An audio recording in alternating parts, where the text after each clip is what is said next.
We call to order the regular meeting of the West Valley City Council. We note that we have 6 members of our council here. Councilman Jake Fitisimanu is excused, will not be with us tonight. We'll begin by having an opening ceremony. We turn to Council Member Steve Bueller. Thank you, Mayor. I'd like to invite everybody to stand and recite the Pledge of Allegiance. I pledge allegiance to the flag of the United States of America and to the republic for which it stands, one nation under God, indivisible, with liberty and justice for all. Thank you. Thank you.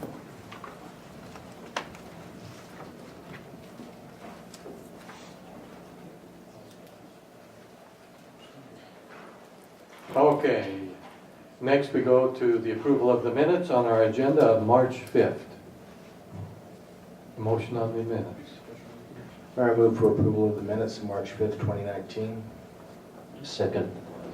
Properly before us, seeing no further comments. All in favor of approving the minutes of March 5th, please say aye. Aye. Those opposed say no. Passes unanimously. The minutes are approved. Next we go to our comment period. The comment period is for the public to express their opinions or share information, up to 5 minutes per individual. It is not a debate. It is not a question and answer period. Because we have some new people here, I believe, I would just mention that by state law, we cannot enter into a debate on policy unless it is in our agenda already and has been publicly noticed at least 24 hours in advance. That is to protect the public from any discussion that we might have on an issue that they would want to hear.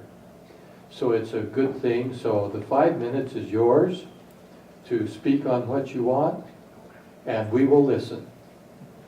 And I would mention that if it's an item that we need to address, we will make note of that and put it on our study agenda for our next council meeting. If it's an item that we've already resolved or discussed, and that won't change, we may not put it on. In fact, it's likely we wouldn't. But it's about half and half. So, with that then, we'll begin. We have, it says Bev and Ray Workman. I don't know if you're going to both speak at the same time or together or one after another or however you want to handle it.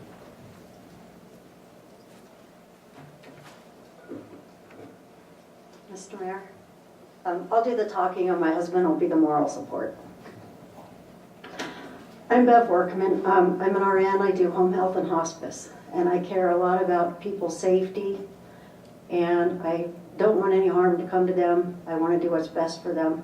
My husband's a very caring and supporting person. I want to talk to you about the area of 13th West and some significant problems between 35th South and 41st South. So when the roadways in the mobile home parks have been resurfaced, all the automobiles and vehicles have to park out on the road on 13th West, where they do park there. And since it was last done about a year ago, they have continued to park there.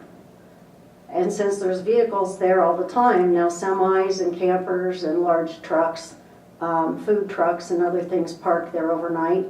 I've had semis parked right, my backyard is on 13th West. And we have a brick wall. We're across from the mobile home parks and a home. So we have a brick wall there, and when I have semis parking right outside my wall, then I have people sitting there looking in my backyard and in my home. Which when I bought my house 25 years ago, the police assured me that that wasn't allowed, and they still ticket oversized vehicles. I've had to call them multiple times for motorhomes and people living in motorhomes there and other things in the past few months. I was standing on the back porch talking to my husband who was out in the backyard once, and somebody came down 13th West and ran right into a van and backed up and took off. I couldn't get his license number, but I managed to get my phone up and videotape part of it, but the police said it wouldn't make any difference. The school buses stop along there. Numerous school buses do because there's huge groups of kids that come out and get the bus. So there are numerous buses. Sometimes one group of kids fill a whole bus. So those kids are more danger coming in and out between those cars there, and people pulling up, drop their kids off and sitting there with cars running. And the bus is coming down and trying to block the road and get in close enough to pick up the kids. It's more dangerous because there's blocked viewpoints there. Now the bigger kids are beating up the smaller kids. And I see 2 or 3 kids jump smaller kids where it used to be all open and they knew they'd be seen hitting each other. They didn't do it. I've seen the high school kids get off the bus and jump each other. I've seen high school kids get off the bus and they jump up on the fence along the mobile home front and they start kicking the slats of the fence out. So there's multiple holes now in the fence, which I called the police about. And they said they didn't have time to go track down the owner of the mobile home park and try and see if they wanted to press charges. So they didn't want that video either. Friday morning I saw a guy again, and I see this numerous times, in big hoodies over him, walking along and looking in all the cars that are parked there, which I don't think they're up to any good with that. When my husband's out walking our dog along there, he's seen a lot of broken glass where he believes the car windows are being broken out, probably being vandalized and maybe stealing things out of them. The police have come out and given numerous warnings. They come back and give more warnings to people that park illegally along there. And then they end up ticketing them and they say that they don't have time to keep doing this. People park right up to the street corners, so we can't get out of the subdivision with safe vision because the wall goes right up to the sidewalk, and then there's a couple foot wide sidewalk, and then there's all these vehicles along there. So we're at a lot higher danger of getting hit, and a lot of our neighbors are complaining, and we're trying to band together, and I'll call the police, and we're calling the new parking numbers for the West Valley City parking people that come out and ticket and stuff. And they've told us they keep getting numerous calls to come out there and respond. There's overall problems along there that are resulting from the cars being parked there.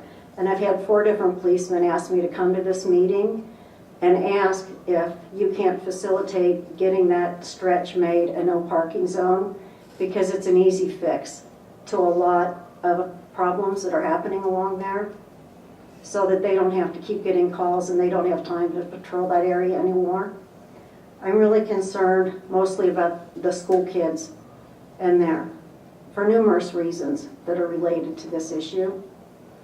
But I'm also concerned about young drivers, the 16-year-olds that don't know yet about good visibility and stuff, the teenagers that live in these areas trying to pull out onto that road.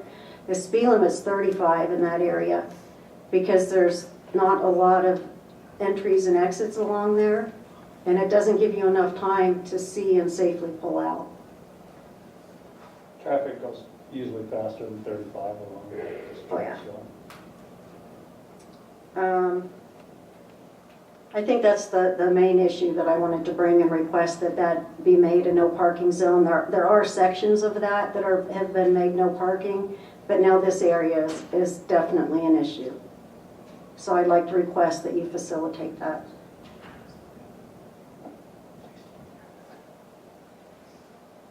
Is that everything? I think so. Thank you very much. Next, we have Dave Roberts.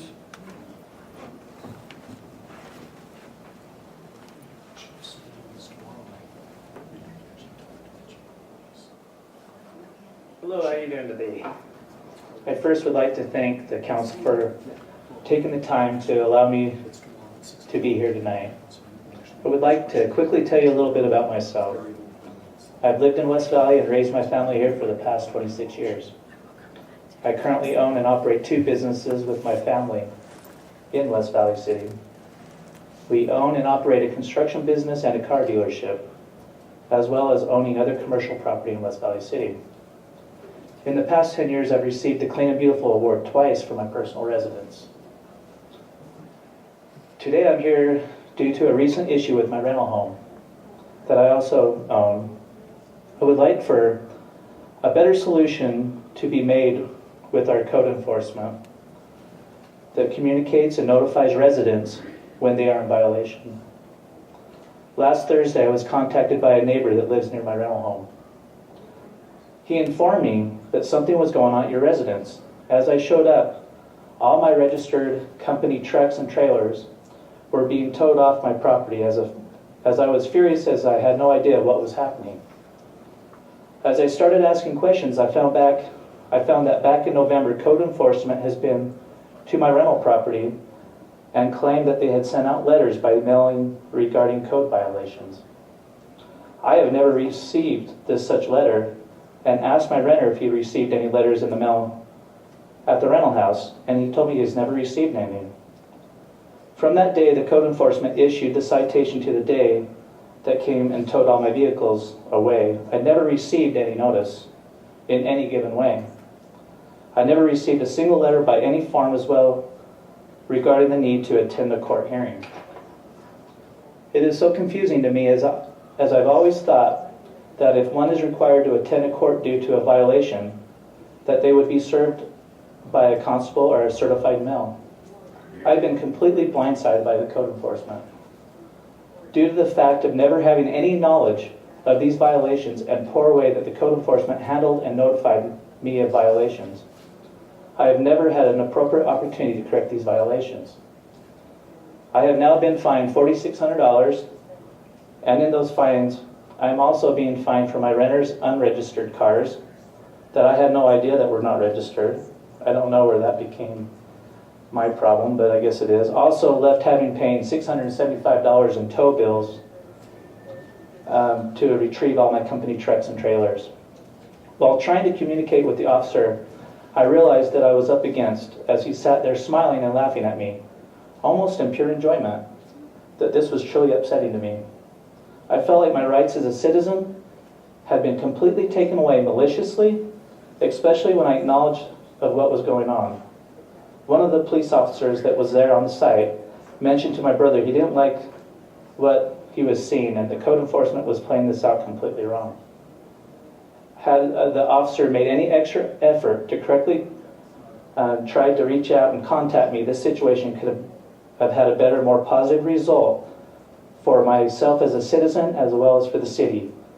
Every one of my commercial trucks and several trailers that were on the rental property had my phone number lettered on the vehicles. He easily could have contacted me by phone if he was unable to contact me by mail, so he claims, as the letters were sent. When I asked officer why he didn't try to call me, his response was, it wasn't his job to call me or try to reach out to me in any other way. Had the officer even posted a letter on the door of the residence at the time of the violation, I could have taken care of this quickly and be in compliance by the following day. The only notice that was ever placed on the residence was the day that they were towing my vehicles away. I'm addressing this issue today because of my concern for the innocent citizens of West Valley. I would like to see changes to be made in how the code enforcement notifies and communicates with those that are in violations so that there is no one being left uninformed. My suggestion to the situation would be that all homeowners should be notified by either a constable or a certified mail, as well as a letter being posted on the front door of the residence on the day of the violation. Therefore, it would help communication being properly received, since owning the property have removed diseased trees, put in new concrete, driveways, fencing, new siding, and many other improvements to the property. I am an individual who only wants the best for our community. I'm completely devastated at this time and now must figure out how to pay $4,600 in fines that could have been completely avoided had the code enforcement officer notified me in other ways.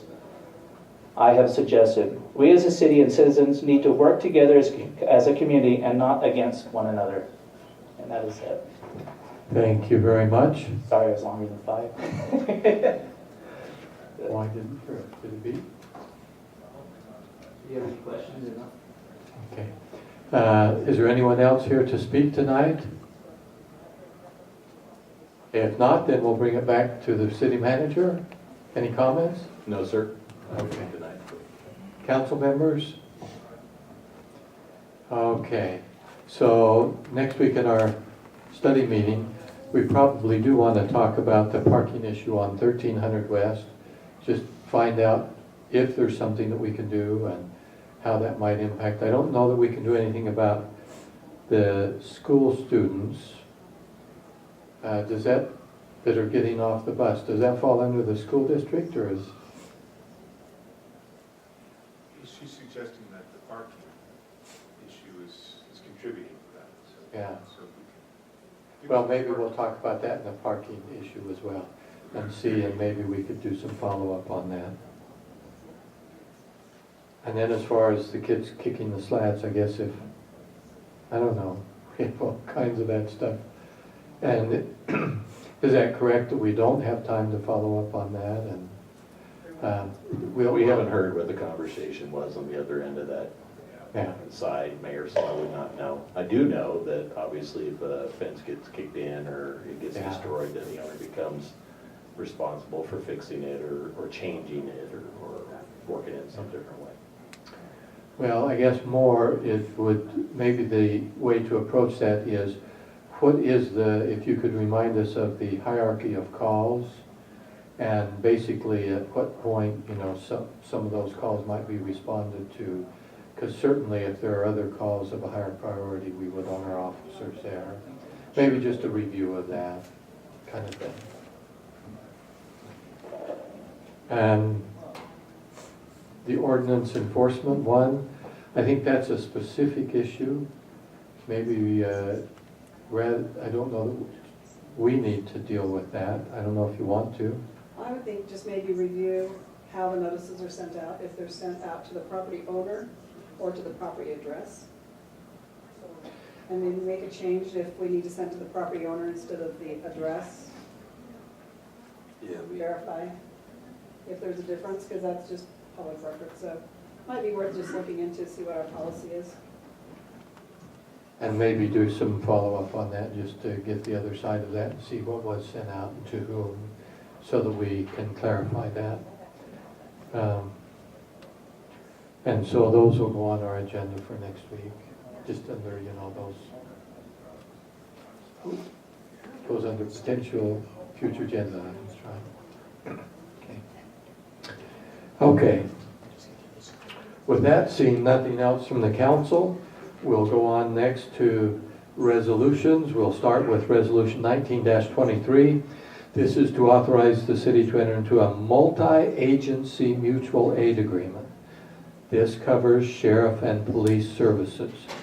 This is something that's been in place since 1991. There are approximately 25 agencies involved, and this is where our police, our fire agent, specifically our police department, cooperate with other police departments or similar agencies on issues that are of concern to all of them, where perhaps, I guess, something that crosses boundaries is one. Another is where a small city police force needs assistance, expertise that we have or other large cities have, and we work together on those just to keep all of our communities safe. Now that's generally it. It's been in place a long time. This just updates it. Yeah, that did it. Not losing my voice yet.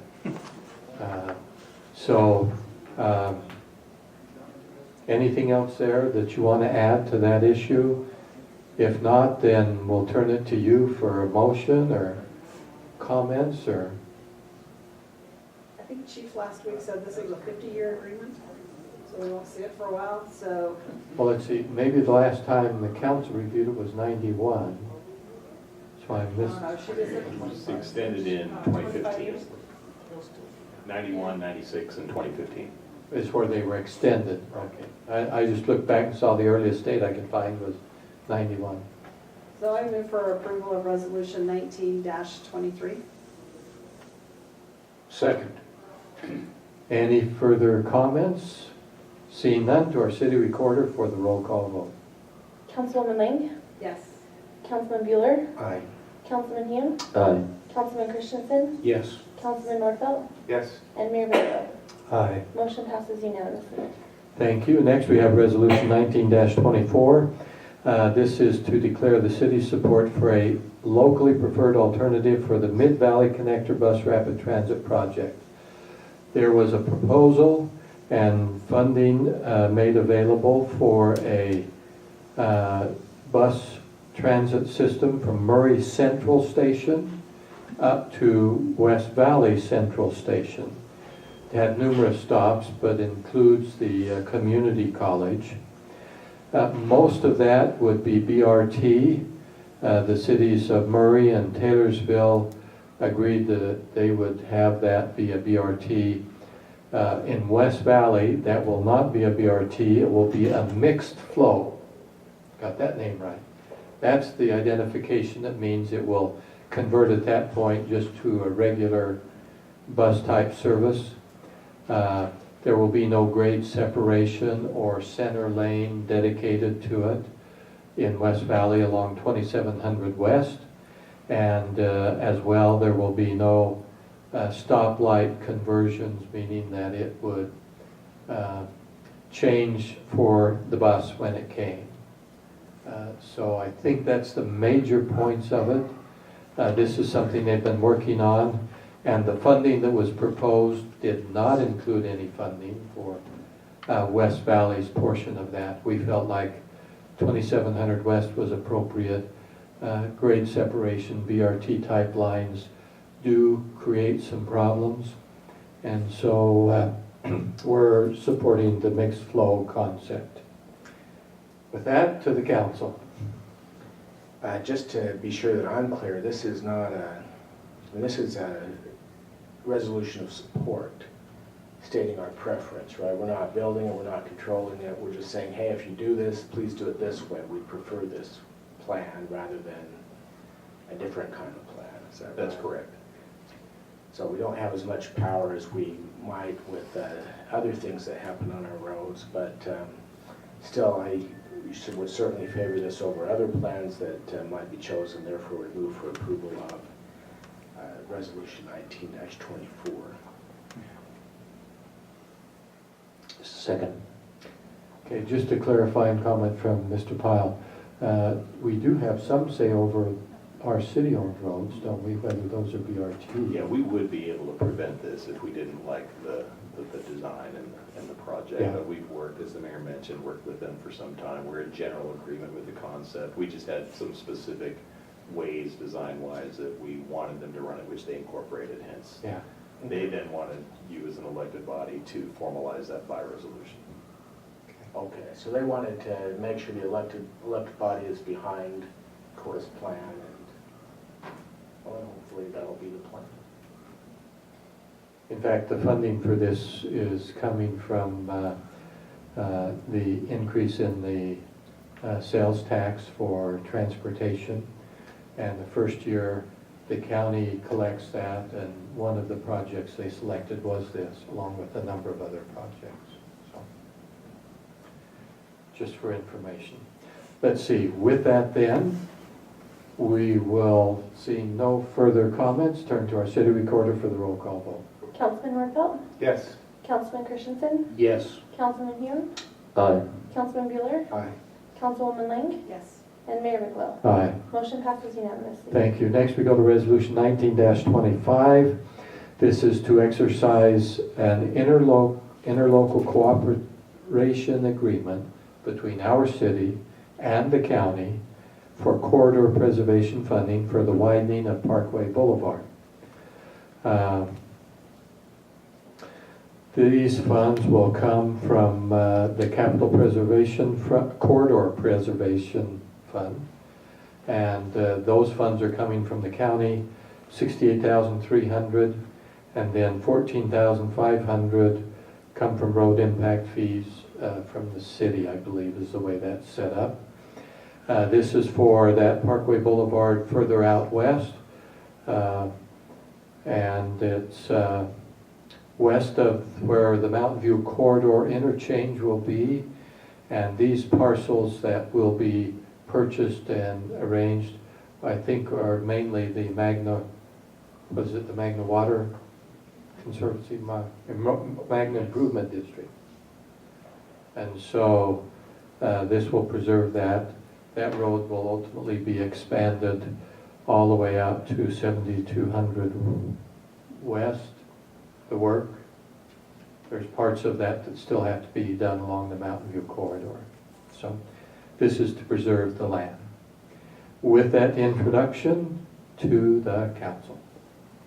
I move for approval of resolution 19-25. Second?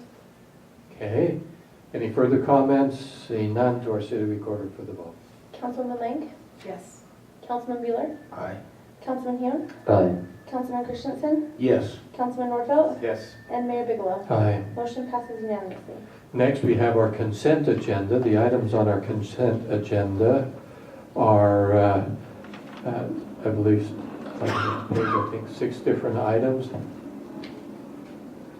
And the first 2 deal with roads and improvements being made to roads.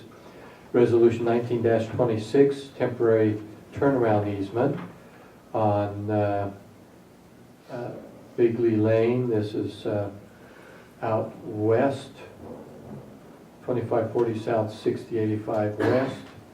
Then resolution 19-27, an easement purchase agreement, and to accept a temporary construction easement for property at 2564 south, 7025 west. The second one does have a price since we're purchasing property there, $11,300. This particular project is a shift of a lane connecting with a major, shift of the road, I shouldn't say the lane. It's moving a little bit south, so there's a lot of work being done there as far as property and curb and gutter and moving the trail, etc.